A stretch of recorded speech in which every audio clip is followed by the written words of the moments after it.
In this video, you will discover how to change your SSP program without breaking the budget. So lots of people assume that it will cost them too much money to change programs. So they feel they have to stick with their existing one, even though staff and children may not enjoy using it and it's not achieving the results they want. So I'm about to give you the first of 3 tips, and this first one could actually save you money when changing programs. So a common mistake is not being aware of the ongoing costs of using a particular SSP program. And because of that, schools can end up spending more than they had originally budgeted for. So if you are currently paying an annual subscription to access teaching materials and resources, it could be that your desired program may work out cheaper if it offers you a one-off payment for resources, which are then yours to use thereafter. Now, in some cases, that one-off payment could be less than you are currently paying on an annual basis for your existing program. And in other instances, it may work out cheaper over a 2 to 3 year timescale. It's a bit like going for a car insurance or your car tax and being offered a payment plan. It's often cheaper to pay the full cost up front than it is to pay on an ongoing basis moving forwards. I'm about to give you the second tip, and this one could potentially bring money into your school budget. So a common mistake is schools assuming that they're not eligible for this money. And because of that, they potentially miss out on additional funds coming into the school budget. So there is currently funding through the English hubs for schools to change SSP programs. Don't assume that you don't qualify. So I've heard some schools saying, well, we don't have an English hub.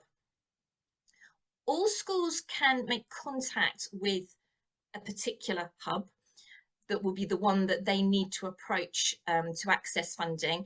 Now, that may not be geographically close to where the school is, but all schools are able to access an English hub. So it's about finding out the one that is technically allocated to you. Contact them and explain your circumstances, because hubs can provide funding at their discretion. If you're going to think about changing programs and accessing hub funding, can I strongly suggest you do that sooner rather than later, because we don't currently know for how much longer that funding may be available to schools. So it's something you're contemplating, then I would not delay. It's a bit like going into a shop and buying an item of what could be any item in a shop, and you asking for a discount for whatever reason. That is usually at the discretion of the shopkeeper. But if you don't ask the shopkeeper, then you won't get a discount. So it's similar. If you don't approach the English hubs and ask, you aren't going to get any funding. So it's well worth asking the question. And the final tip could save you a significant amount of money on reading books. So if you are thinking about changing programs or choosing a commercial program for the first time, a common mistake if you've got budgetary concerns is choosing a program that requires you to purchase new reading materials, because schools that choose programs where that is a requirement can end up spending lots of money on new books, and existing reading materials that they have are left unused in cupboards. So it is perfectly possible to change phonics programs and utilise your existing reading books. And this is particularly true if you are using a letters and sounds based program, because the teaching sequences are relatively similar. There are a number of SSP programs which facilitate you using your existing reading materials, and some programs even provide book lists to make it easy for you to match your existing materials. It's a bit like going into a clothing shop and buying a skirt from this particular retailer and them saying to you, well, you now have to buy the matching tops to wear with it, when actually you've already got tops at home which you know would go perfectly well with that skirt.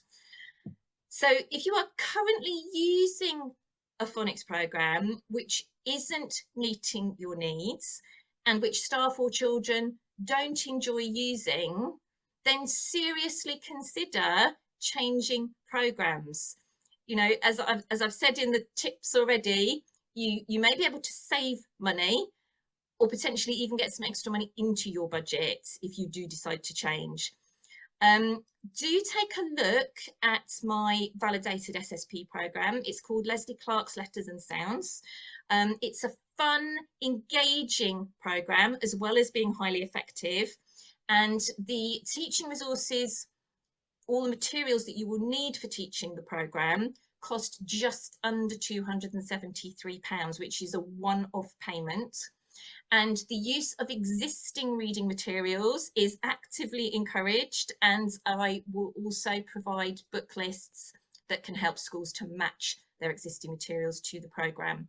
So if you'd like to find out a bit more about it, there is a link provided with this post.